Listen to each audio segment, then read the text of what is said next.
Voces. El Fondo de Previsión Social del Colegio de Ingenieros de Venezuela presenta. A partir de este momento, todas las voces se unen en una sola señal. RCR presenta Conexión 750 con María Alejandra Trujillo. Muy buenas tardes, amigos de Radio Caracas Radio. Lo mejor de este miércoles 29 de septiembre del año 2021. Todo el equipo que trabaja para ustedes a partir de esta hora los saluda. Variada y abundante información que compartir y analizar, como es costumbre, la tarde de hoy. Esto es Conexión 750. Comenzamos. ¿Qué está pasando en este país? Y saludamos vía telefónica a nuestro primer invitado. Se trata del embajador Sadio Garavini, fue embajador de Venezuela, es doctor en ciencias políticas, como siempre. Gracias por atendernos, muy buenas tardes. Buenas tardes, María Alejandra, y buenas tardes a todos los que nos escuchan. Pues mucho interés de conocer su análisis y su opinión, embajador, acerca del tema que nos ocupa en esta parte del programa, que tiene que ver con el devenir de las negociaciones entre la plataforma unitaria y el régimen de Nicolás Maduro en México, tomando en consideración el accidentado encuentro este fin de semana y lo que está ocurriendo internamente entre los partidos que hacen vida en la alternativa democrática. ¿Qué puede decirnos? Lo escuchamos. Bueno, es importante que en términos generales yo entiendo la preocupación del público en general de que las negociaciones den resultados prontos e inmediatos, pero esto desgraciadamente hay que verlo como un proceso, no como un evento. Es un proceso complejo que no va a ser corto, tendrá su tiempo, tendrá sus bajas y sus subidas. Ojalá, yo repito, insisto que tengo serias reservas y sigo siendo escéptico sobre los resultados finales, pero sí tengo que decir que la gente muchas veces en las redes sociales exige que en cada reunión haya una conclusión positiva, y eso no va a ser así, precisamente porque hay acontecimientos que afectan decisiones por parte de uno o del otro que dificultan. Recordemos que en este caso, por ejemplo, hay un punto que molestó mucho al gobierno de Maduro, que fue las declaraciones de la primer ministro de Noruega, que habló en las Naciones Unidas denunciando la violación de derechos humanos en Venezuela y el autoritarismo político en Venezuela, etcétera. Evidentemente, la ignorancia, por cierto, por parte del régimen y de sus diplomáticos, entre comillas, no le hace entender que en el caso de Noruega, que hay una diferencia muy grande. Recordemos, Noruega es un intermediario, negociador y mediador profesional. O sea, uno de los hechos fundamentales independientemente de quien esté en el gobierno de Noruega, recordemos los acuerdos de Oslo entre Israel y los palestinos, recordemos la intermediación que hizo Noruega, también estuvo muy presente en el grupo de amigos en Centroamérica, en Guatemala, me consta a mí personalmente, por cierto. Ha sido el primer secretario general de las Naciones Unidas, Trygve Lie, fue noruego después de la Segunda Guerra Mundial. O sea, el Nobel de la Paz se decide en Noruega. Entonces hay que entender que Noruega tiene un papel internacional que es el ser promotor de mediaciones, promotor de la paz en los conflictos, etcétera, de manejo de conflictos. Y esto no tiene nada que ver con quién está en el gobierno en ese momento. El gobierno de aquí no parece que no lo entendió, porque se molestó por la declaración de la primera ministra, que no tiene nada que ver con el Dag Nylander, que es el propio, digamos, el mediador en esta, y su equipo en esta negociación. Esto, punto primero. Hubo un retraso porque se le exigió al la mediador que diese una declaración de que ellos se mantienen equidistantes y que ahora no tienen un sesgo en contra del régimen. Eso primero. Segundo, se le ocurrió la ridícula actuación de venir con el cartelito de Alex Saab presentándose un día después o no sé cuántas horas después a la negociación, y vinieron con el cartelito que verdad que además de ridículo son cursi. Este es un señor que está acusado de narcotráfico, de ser el operador financiero, de la corrupción del régimen, etcétera, y esto además colombiano, y que todos conocimos en el tiempo de Chávez como representando a los empresarios colombianos en las negociaciones entre Venezuela y Colombia. Ahora se transformó en un diplomático venezolano. Bueno, entonces esos dos acontecimientos evidentemente recortaron el tiempo de negociación y también evidentemente echaron a perder buena parte del ambiente que había en esa negociación. Entonces, bueno, el producto de la negociación no fue gran cosa, y digamos, vino esa idea de que, bueno, que va a haber una consulta a los sectores sociales, a la sociedad civil, que se va, bueno, quién sabe, que evidentemente es una forma de decir que no tenemos nada que decir en particular. Creo que hubo más de lo que dijeron en cuanto a negociaciones de fondo, que probablemente van a seguir en vías privadas. Eso me da a mí la impresión que eso es lo que sucedió. Ahora, repito, hay que tener paciencia con estos procesos y no exigir que en cada reunión haya una decisión importante y fundamental. Y después está el tema que tú tocaste al final, que bueno, eso sí es verdad, que me parece, desgraciadamente, la oposición democrática está integrada por diferentes partidos, diferentes dirigentes que tienen, desgraciadamente, en mi opinión, en este momento deberían tener la preocupación de tratar de resolver sus problemas internamente y no de sacarlos públicamente a la luz, porque eso indudablemente ya tenemos un público que está molesto, que está desmoralizado, que está en cierto sentido cansado, y entonces le vienen con estas diferencias internas que deberían, en mi opinión, ser puestas de lado para darle a los negociadores nuestros, a Gerardo Blayde, etcétera,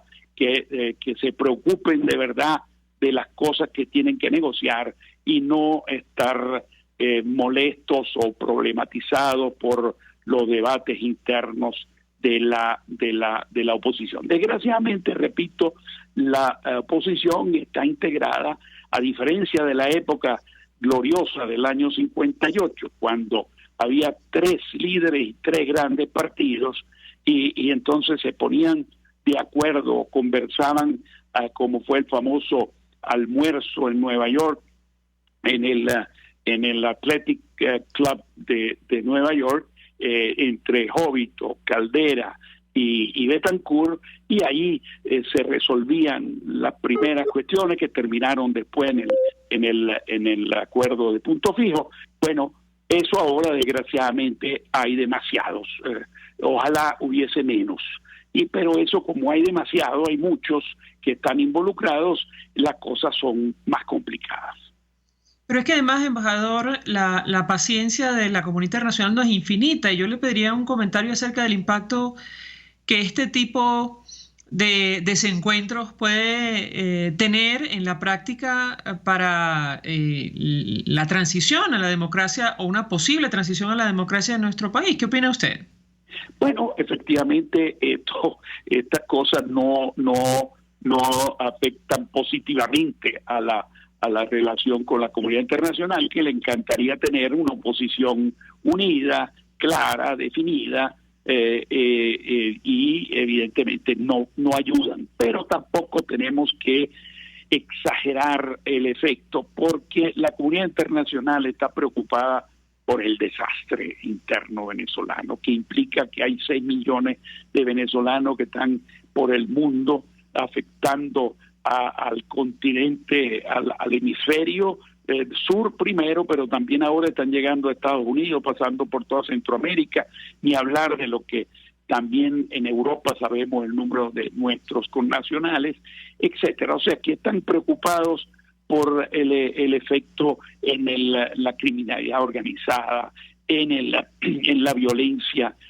criminal y la que hay en la frontera, que ya no es frontera, en medio país, o sea, el sur del Orinoco, conjuntamente con buena parte de Colombia adyacente, están afectadas por la guerrilla, el terrorismo y el narcotráfico y la criminalidad organizada del oro, del coltán y todo eso. Entonces, la preocupación de la comunidad internacional permanece, afortunadamente, y el régimen también tiene serio problema. Hay que entender que no es que está cómodo, la gente se olvida de algo, que la economía del país está en el suelo, somos más pequeños ahora que El Salvador, hay 3 millones más o menos de consumidores reales, concentrado en buena parte en Caracas, el resto hay un nivel de miseria impresionante, y todo eso se debe a un modelo desastrado que nunca ha tenido éxito en ninguna parte del mundo y que lo han querido llevar y que lo están entendiendo, por cierto, están echando para atrás. Aquí ya no hay comunismo o socialismo en camino, lo que tenemos aquí es una dictadura autoritaria, criminaloide, porque desgraciadamente está ligada a sectores de la criminalidad organizada, pero si uno ve las últimas decisiones que van a financiar a los emprendedores, que se le liberan de del costo de la aduana para que puedan importar lo que quieran, y otras medidas, la entrega de todas esas empresas estatizadas y que fracasaron y están en quiebra a la administración, porque nadie la quiso en propiedad, pero se la pasaron a la administración privada, algunos nacionales, pero también internacionales, como el caso del Hotel Alba, que ahora se le va a dar a una compañía turca. O sea, evidentemente estamos en un momento de que el régimen también, como dijo bien Diego Batista Orbaneja en un artículo reciente, está contra las cuerdas también, por la precariedad de la situación socioeconómica, humanitaria, etcétera, y también por la ilegitimidad que tiene en la comunidad internacional. Embajador, tengo que hacer una breve pausa para ir a publicidad. Yo les haría la siguiente inquietud. Hemos hablado con otros analistas acerca de las negociaciones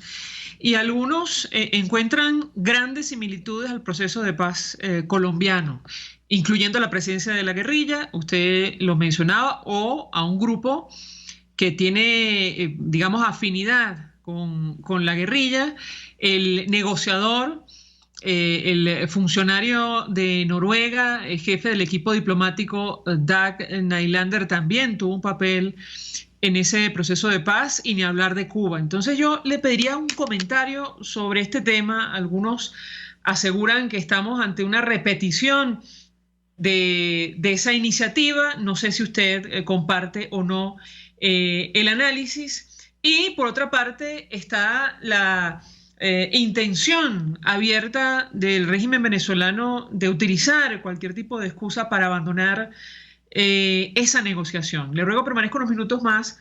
Al regreso le doy la palabra para contestar. Ya venimos. Usted está viendo Conexión 750 con María Alejandra Trujillo. Solo por RCR 750, porque lo bueno une. Puedes seguirnos en nuestras redes sociales.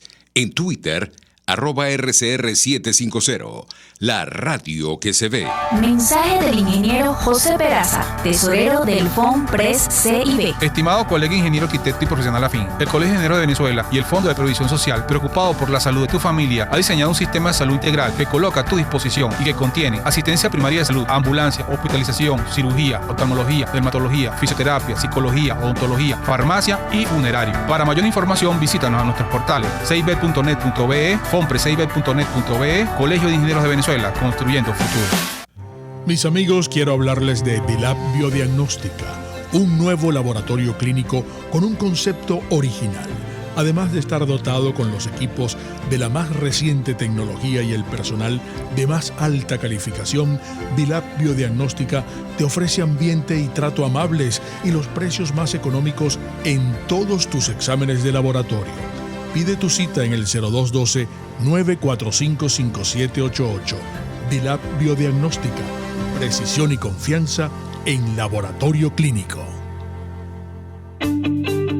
El poder de la comunicación en tus manos. Conexión 750 con María Alejandra Trujillo. Solo por RCR 750, la radio que se ve. Continuamos, amigos, en Conexión 750, hablando acerca de las negociaciones en México entre la plataforma unitaria del régimen de Nicolás Maduro. Nos acompaña el embajador Sayo Garavini. Yo le he dejado un par de inquietudes, embajador.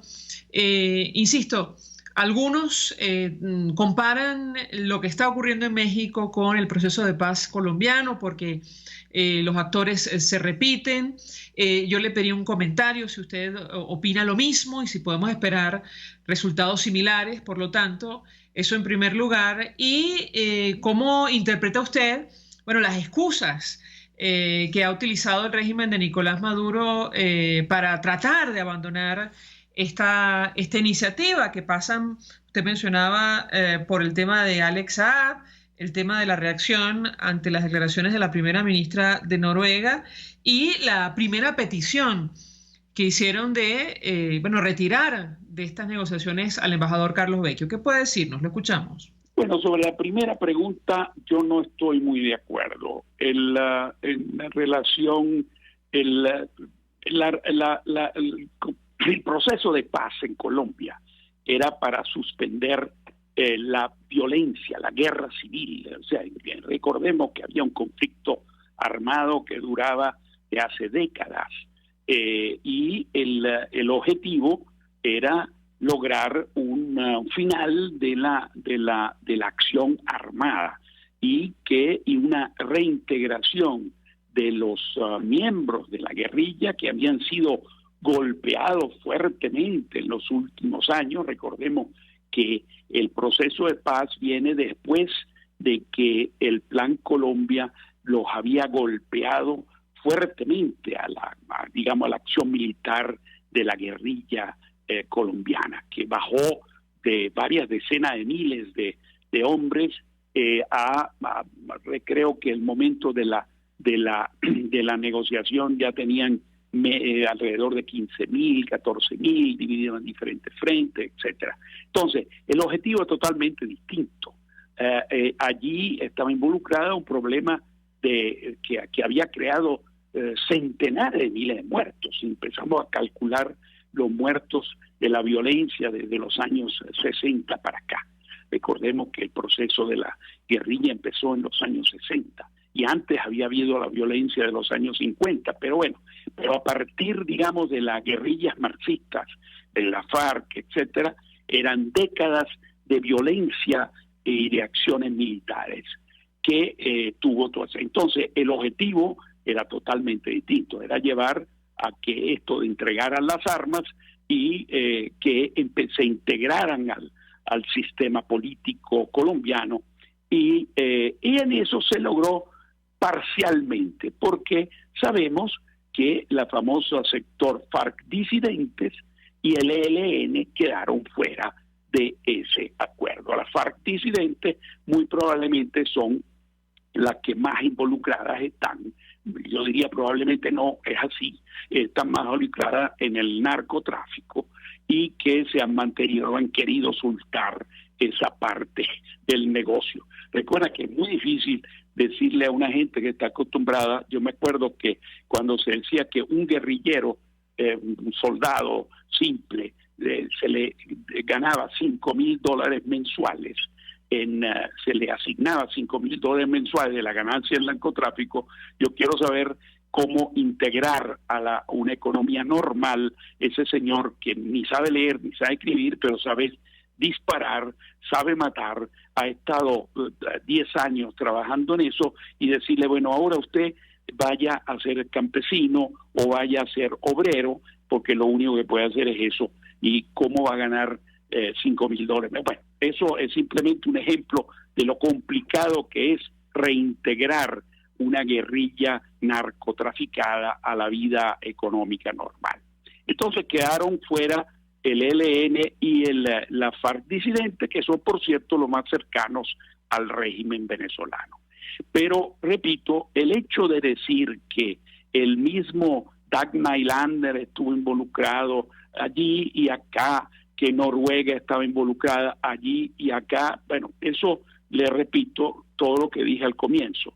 Los noruegos son mediadores profesionales. Estuvieron involucrados no solo en Colombia, sino en Centroamérica, siguen en Palestina, Israel, y lo han hecho. Alguna vez se le ha salido bien, otra vez se le ha salido menos bien.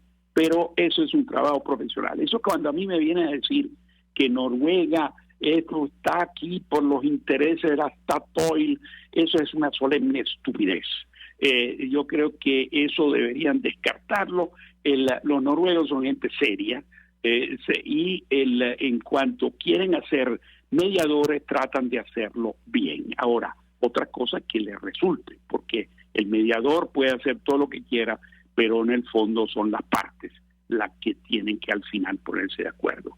Así que el parecido a mí no lo veo muy grande. Aquí el objetivo no es el final de una guerra civil, sino aquí el objetivo es el restablecimiento de una democracia, el restablecimiento de una regla del juego aceptadas por todos, el restablecimiento de un Estado de Derecho funcionante, de la separación de poderes, de alguna forma un retorno, repito, a un Estado democrático y a un Estado de Derecho que funcione. Así que son dos objetivos bien lejos, bien diferentes del tema colombiano. Eso en cuanto a tu primera pregunta. Recuérdame la segunda, que no me acuerdo ahorita. La segunda tiene que ver con las excusas del régimen de Nicolás Maduro para intentar retirarse o levantarse de la mesa. Es la interpretación, digamos, de algunos analistas en nuestro país. No sé si usted Tampoco estoy de acuerdo que eso le excusa para levantarse. Si se quieren levantar, se hubiesen levantado. Lo que quieren es fastidiar, molestar, hacer el tema de Noruega, cuando la primera ministra sí les molestó de verdad, porque precisamente por la ignorancia de entender que lo que dijo la primera ministra no tiene nada que ver con lo que el trabajo mediador de Dag Nylander es lo que los molestó en serio, y se preocuparon por eso. En cambio, lo de Alex Saab es una forma de presionar para tratar de ver. Esto también es ignorancia profunda, porque evidentemente los negociadores nuestros no pueden decirle nada a los Estados Unidos, decirle, mire, hágame el favor de sacar a Alex Saab del procedimiento judicial, que repito, en Estados Unidos hay separación de poderes. Eso no es el gobierno de los Estados Unidos que va a decidir si pueden seguir o no el proceso de extradición. Y además no lo van a hacer. Pero es una manera de presionar, creyendo que los negociadores nuestros podrían hacer algo al respecto para salvar a Alex Saab, que a ellos les preocupa muchísimo, porque evidentemente Alex Saab no es un simple testaferro. Alex Saab es el operador financiero fundamental del régimen. Iba precisamente, por eso se paró en Cabo Verde, porque iba a Irán y después a Rusia a seguir conversando y negociando sobre los temas fundamentales de finanzas que tiene el régimen, que como sabemos tiene serias dificultades en ese aspecto. Finalmente, embajador, ¿qué expectativa tiene usted en lo personal en el corto y mediano plazo? Ya usted ha adelantado que tiene, bueno, que digamos es escéptico con relación a las negociaciones por lo que ha ocurrido antes, pero a la luz de lo que ha pasado en las últimas reuniones, ¿qué podemos esperar, en su opinión, en el corto plazo al menos? Yo sigo con mis reservas generales, pero insisto sobre el punto inicial que dije, que no se le puede pedir y exigir resultados inmediatos relevantes a este proceso de negociación. Evidentemente, recuerden que las negociaciones no son solo lo que se ve cuando cada vez que se reúnen y sacan un papelito para demostrar que algo se han conversado. En estas conversaciones tan complejas, en las cuales están involucrados, me imagino, intereses de todo tipo, no solamente económicos, sino personales, políticos, etcétera, no se le puede pedir que en cada reunión vengan acuerdos importantes. Recordemos, una de las frases fundamentales de este proceso es que nada está acordado hasta que todo esté acordado. Por lo tanto, yo creo que hay que darle su beneficio de la duda y no exigirle cada vez que hay una reunión que vengan con resultados fundamentales. Eso no es serio. Pero al mismo tiempo entiendo a la gente que está a la espera de algún resultado, dado el desastre que estamos viviendo en nuestro país. Eso es entendible, pero son procesos complejos y difíciles que hay que darle su tiempo. Ahora, que van a terminar resultando de una manera positiva, etcétera, bueno, yo mantengo mi reserva porque con este régimen obviamente las hay que mantener. Garavini, como siempre, un gusto conversar con usted. Fue embajador de Venezuela, es doctor en ciencias políticas, expresando opinión y análisis acerca del tema que debatimos en esta parte del programa, que tiene que ver con los avances de las negociaciones entre la plataforma unitaria del régimen de Nicolás Maduro en México. Vamos a la pausa y al regreso venimos con más. Estás en sintonía de Conexión 750 con María Alejandra Trujillo. Solo por RCR 750. Porque lo bueno une. Sintonícenos a través de Periscope, @RCR 750, la radio que se ve. Mensaje del ingeniero José Peraza, tesorero del FONPRES CIB. Estimado colega ingeniero, arquitecto y profesional afín, el Colegio de Ingenieros de Venezuela y el Fondo de Previsión Social, preocupado por la salud de tu familia, ha diseñado un sistema de salud integral que coloca a tu disposición y que contiene asistencia primaria de salud, ambulancia, hospitalización, cirugía, oftalmología, dermatología, fisioterapia, psicología, odontología, farmacia y funerario. Para mayor información, visítanos a nuestros portales cib.net.be, fonprescib.net.be, Colegio de Ingenieros de Venezuela, construyendo futuro. RCR 750 AM. Porque lo bueno une.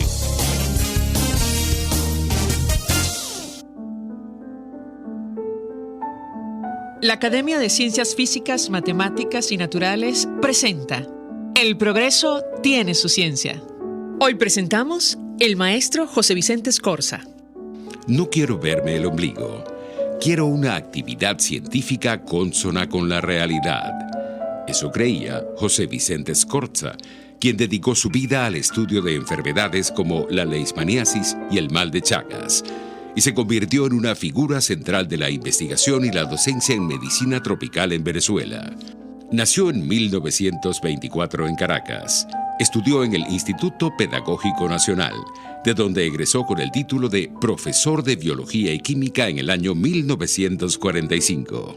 En el doctor José Vicente Scorza confluyeron tres cualidades: un amplio conocimiento de la biología y una visión integradora y una férrea disciplina científica que incluso ejerció estando preso bajo la dictadura de Pérez Jiménez. Pero sobre todo, el maestro Scorza, como le solían llamar, fue un notable educador y predicador de la ciencia con contenido social. Su ferviente manía de enseñar el quehacer científico lo llevó a despertar la curiosidad de cientos de inquietos jóvenes por la investigación científica. Para él, el conocimiento debía compartirse de manera sencilla y asequible. De lo contrario, no era verdadero conocimiento.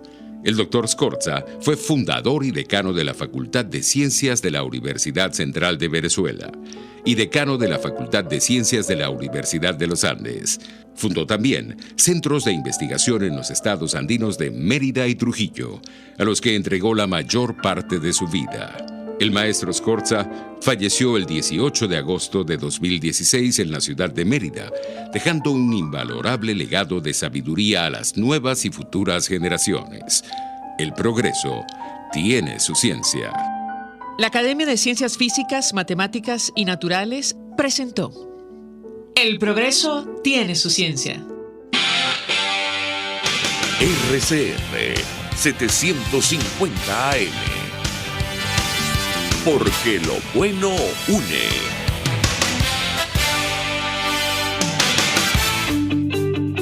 María Alejandra Trujillo te acompaña en Conexión 750. Solo en RCR 750. La radio que se ve. Claro y raspado. Continuamos, amigos, en Conexión 750 y en esta parte del programa vamos a hablar acerca del avance de la pandemia de coronavirus en nuestro país y las jornadas de vacunación en Venezuela, y vamos a iniciar conversación a partir del último comunicado que ha emitido la Academia Nacional de Medicina al respecto. Nos acompaña el doctor Uniades Urbina, pediatra, intensivista, secretario de esta institución. Fue director del Hospital de Niños JM de Los Ríos. Doctor, gracias por atendernos. Buenas tardes. Buenas tardes, María Alejandra. Muchísimas gracias por el contacto. Pues mucho interés, doctor, de conocer los detalles de este último boletín, último comunicado de la Academia Nacional de Medicina. Ustedes allí hablan otra vez acerca del candidato vacunal cubano Abdala. ¿Por qué les preocupa esta situación o el uso de este biológico en nuestro país? Lo escuchamos.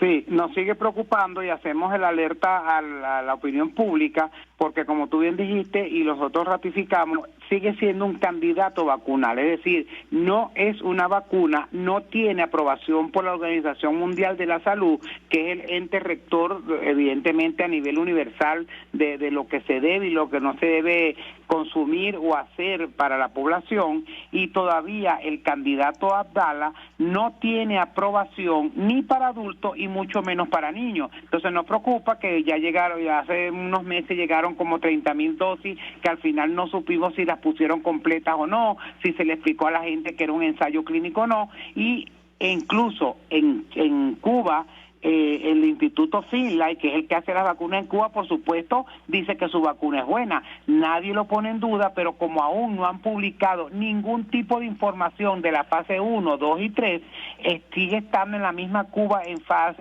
de ensayo. No entendemos cómo van a llegar 12 millones de vacunas, de prototipos vacunales más, para administrarla en teoría, y no se le ha consultado a la gente si usted quiere participar o no en un ensayo clínico, porque mientras la OMS no dé aprobación, aunque sea para uso de urgencia, eso sigue siendo, y no publiquen, eso sigue siendo un prototipo vacunal.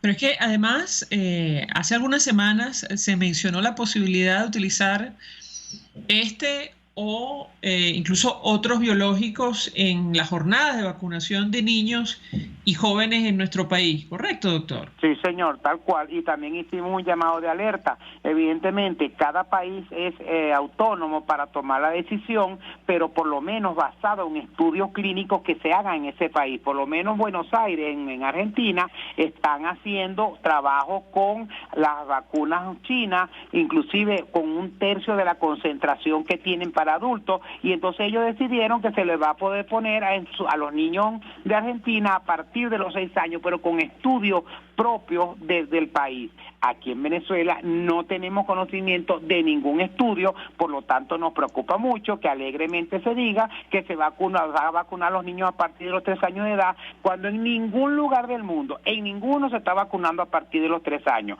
Las autorizadas en Europa son a partir de 12 años, que son Moderna y Pfizer, y Uruguay dijo que a partir de 12 años con Sinovac, y así, pero Venezuela no ha hecho ningún estudio, por lo menos que se conozca, y tampoco está aprobada a la Abdala como vacuna, sino es un prototipo, está en ensayo, muy bien, y se le reconoce a Cuba que esté trabajando en la producción probable de una vacuna, pero al día de hoy no es una vacuna. Ahora, doctor, otra vez surge la preocupación sobre la desorganización en el marco de estas jornadas de vacunación en nuestro país.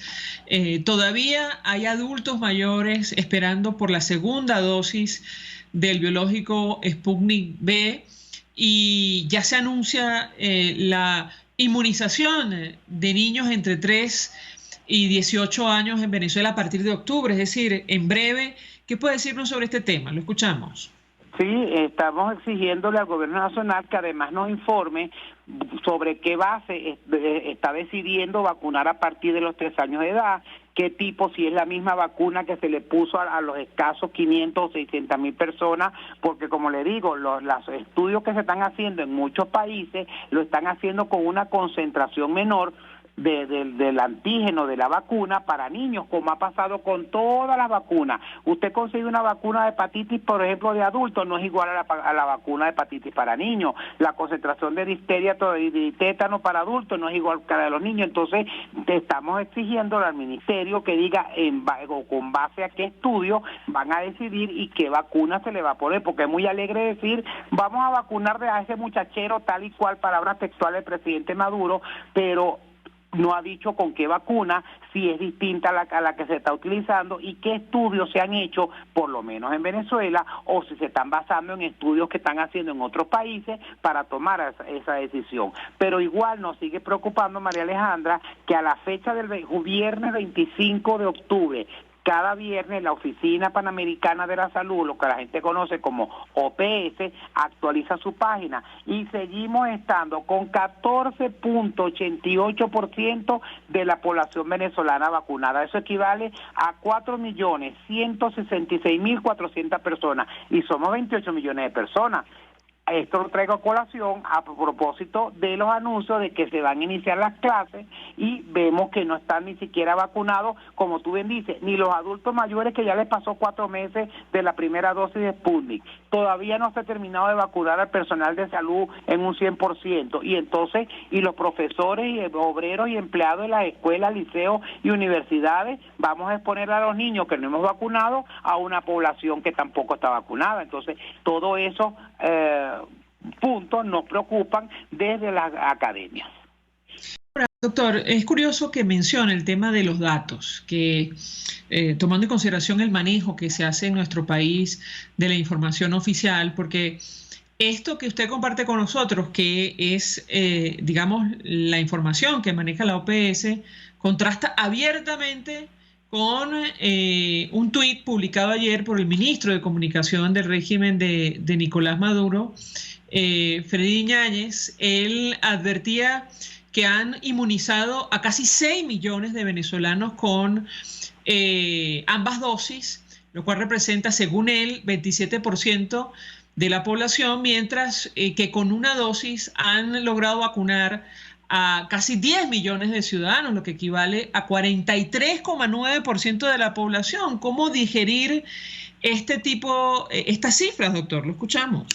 Sí, claro, evidentemente son informaciones precisamente basadas en la opacidad informativa que tiene el Ejecutivo Nacional. Entonces ellos pueden pararse frente a la Nación a decir unas cifras que cuando uno las contrasta con la Oficina Panamericana de la Salud, que lleva la cuenta de todas las vacunas en América, y la OMS lo lleva a nivel mundial, y Venezuela sigue estando como repito, cada viernes se actualiza la página de la OPS y Venezuela está en 14.88. 8. Es decir, los 4 millones que tienen el esquema completo, las 2 dosis, que es lo que uno debe buscar, porque es verdad, han vacunado con una primera dosis a 6.800.000, pero si tú no tienes la segunda dosis, no tienes la pauta completa, no estás protegido en el porcentaje que dice el productor de la vacuna. Entonces eso es importante, porque no es solamente hablar de la cifra en total, sino que quienes tengan las 2 vacunas puestas de las que hay en Venezuela, repito, apenas es el 4.166.400 por la página oficial,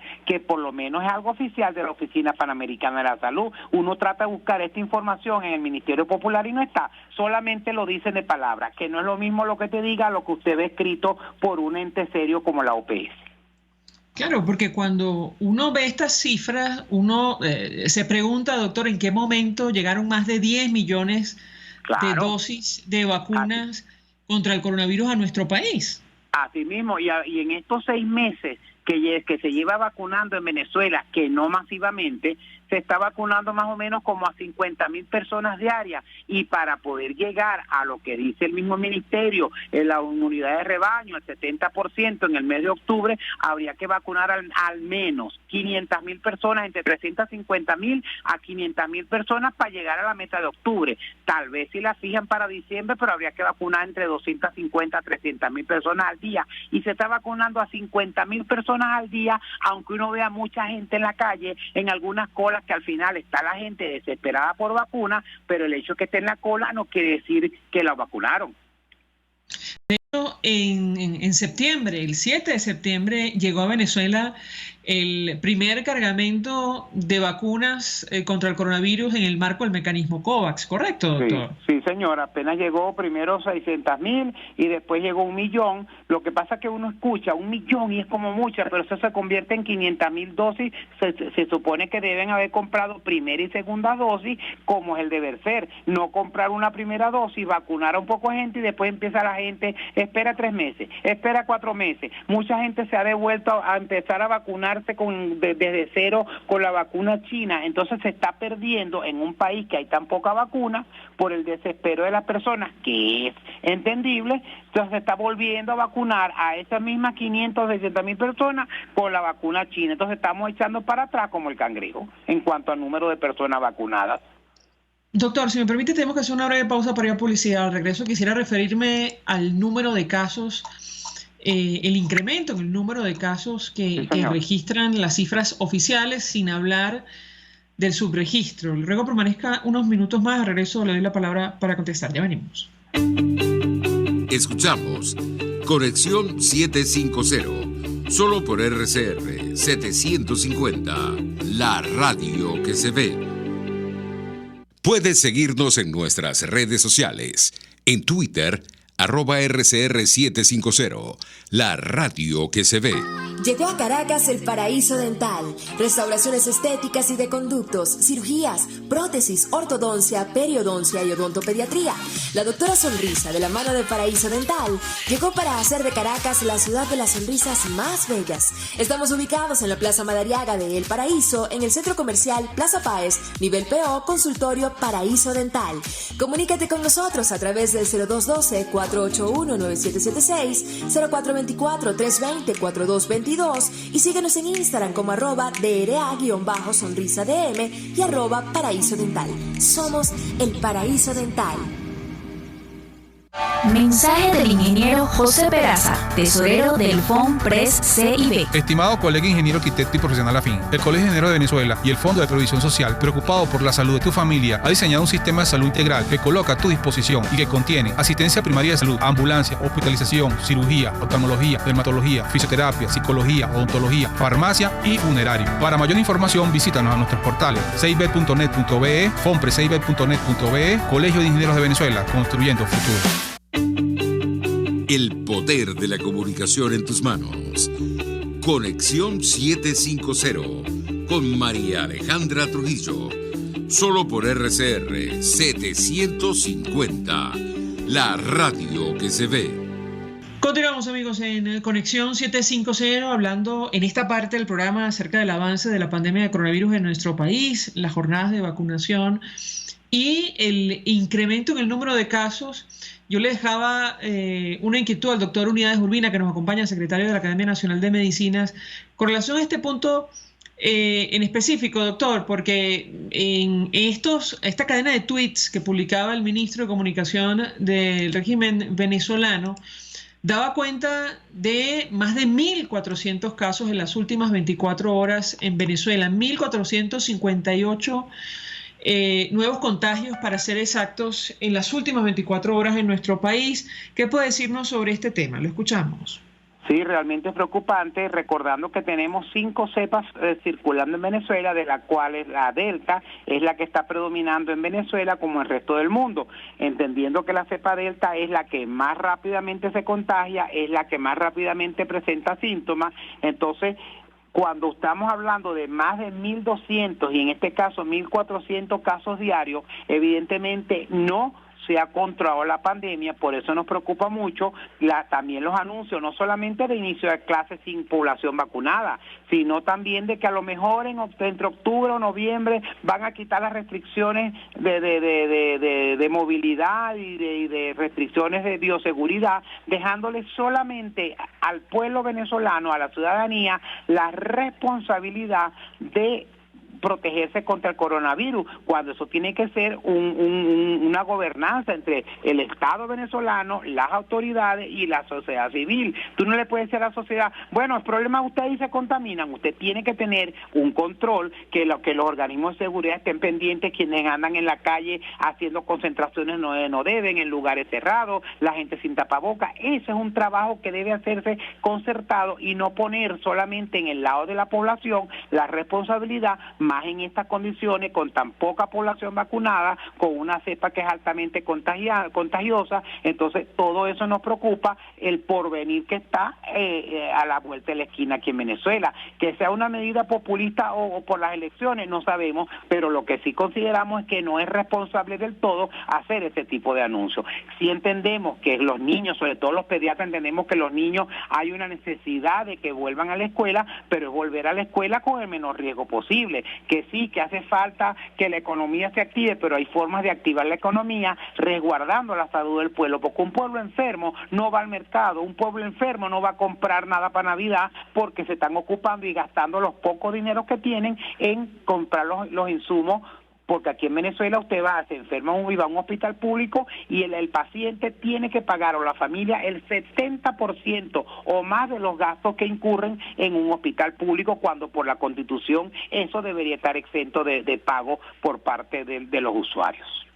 Ahora, el incremento en el número de casos en regiones como Miranda y el área metropolitana tiene que ver con la presencia de la variante Delta en estas regiones, o no, doctor? ¿Qué puede compartir con nosotros? Sí, totalmente. Además que son los estados más poblados, Zulia, las zonas fronterizas y la región capital, incluyendo Miranda, evidentemente a mayor proporción poblacional, a mayor virus, hay mayor concentración de personas con virus, y entendiendo que el virus es rápidamente contagioso y con muchas más personas. El virus original, por cada persona que tenía el virus, podía contaminar entre 3 a 4 personas. La cepa Delta llega hasta 8, está casi igual, se igualó casi a la contagiosidad que puede tener el virus de sarampión, que es uno de los más contagiosos. Esto está sucediendo con la cepa Delta.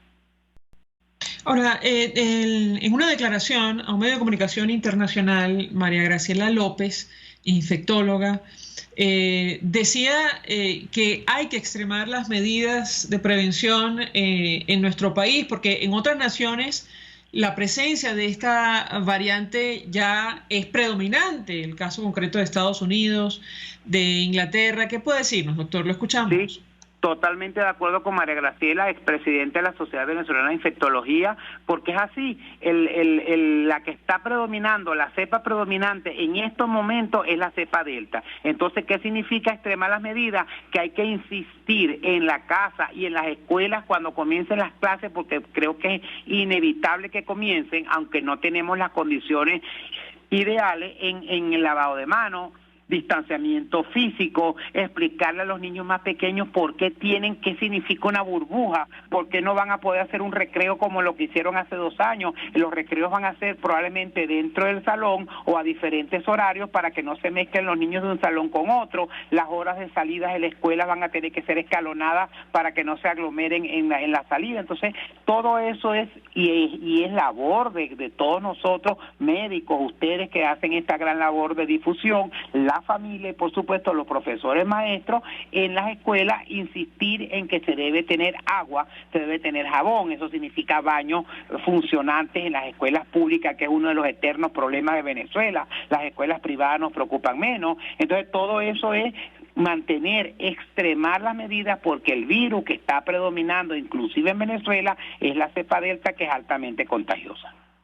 Ahora, el caso de los niños, doctor, y el impacto que tiene esta nueva variante en esta población, ¿qué puede compartir con nosotros, que es distinto a lo que ocurría con, entiendo, la variante original del coronavirus? Lo escuchamos.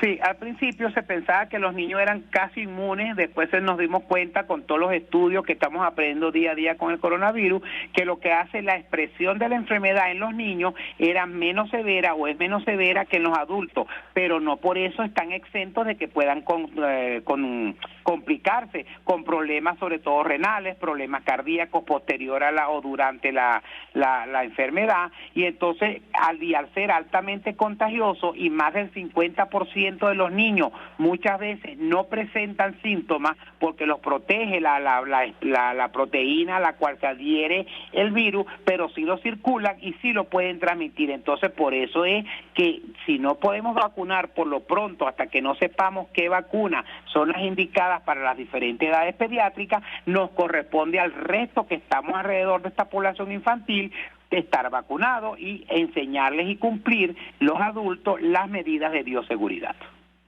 Finalmente, doctor, en el marco de las negociaciones entre la Plataforma Unitaria y el régimen de Nicolás Maduro en México, se mencionó la posibilidad de crear una especie de comisión alterna o alternativa a la mesa técnica que funcionaba para hacer frente a la pandemia de coronavirus en nuestro país. ¿Qué ha ocurrido con esto? ¿Ustedes tienen información adicional sobre esta iniciativa o no? En lo absoluto, lo escuchamos. En lo absoluto, ni de la mesa anterior ni de la supuesta mesa que quieren hacer nueva. Si un mecanismo evidentemente no funcionó como fue la mesa de vacunas, pero no funcionó porque no nos convocaba el gobierno nacional, que es el que tiene la voz cantante en este proceso, porque es su deber y es su obligación ser la voz cantante del ministerio. Nos conformaron, se tomaron la foto, lo dijeron a voz popular a nivel mundial, pero aquí adentro nunca funcionó. Entonces ahora van a hacer una nueva. ¿Y quiénes van a ser los actores? Tienen que llamar a las academias, tienen que llamar a las sociedades, que siempre hemos estado dispuestos. Lo que pasa es que la contraparte, que es el Ejecutivo Nacional, no hace lo que le corresponde, que es reunirse, escuchar las sugerencias, discutir los planes, y entonces estamos en el mismo punto de partida. Lo que se hace es tomar la foto, vamos a hacer, vamos a comprar, pero ni hacen, ni compran, ni aplican, ni nada de eso. Entonces, estamos en el punto cero en cuanto a la parte del manejo de la epidemia y la parte de vacunas en Venezuela prácticamente. Es decir, ustedes no han sido convocados, palabras más, palabras menos. En lo absoluto. Nosotros seguimos dando información a las sociedades científicas internacionales, al grupo de embajadores que nos solicitan, y nosotros le damos la versión científica de la realidad venezolana. Pero cuando ellos la contrastan con la parte política, ven en México que cada 2 meses se reúnen, se sientan a conversar, y al final no hay ningún acuerdo que se llegue, y al final del cuento sigue sufriendo la población venezolana, por lo menos en la parte de salud y la parte económica, de lo mismo que veníamos sufriendo mucho antes de hablar en República Dominicana, en Noruega, en México. Dentro de unos meses será en la Conchinchina, y así iremos pues ganando tiempo y dando la foto solamente para la información mundial. Doctor Unidas Urbina, 1.000.000 de gracias por atendernos, acompañarnos estos minutos, como siempre. Él es el secretario de la Academia Nacional de Medicina, expresando opinión y análisis, compartiendo información valiosa acerca del tema que hemos debatido en esta parte del programa, que tiene que ver con el avance de la pandemia de coronavirus en nuestro país. Nosotros nos despedimos. Y lo hacemos a nombre de Jaime Nestares de la Dirección General de la Estación, en la gerencia de producción Willy Charcaya, en la producción Yair Pacheco, en los controles Víctor Mejías, quien tuvo el inmenso placer de acompañarles, María Alejandra Trujillo.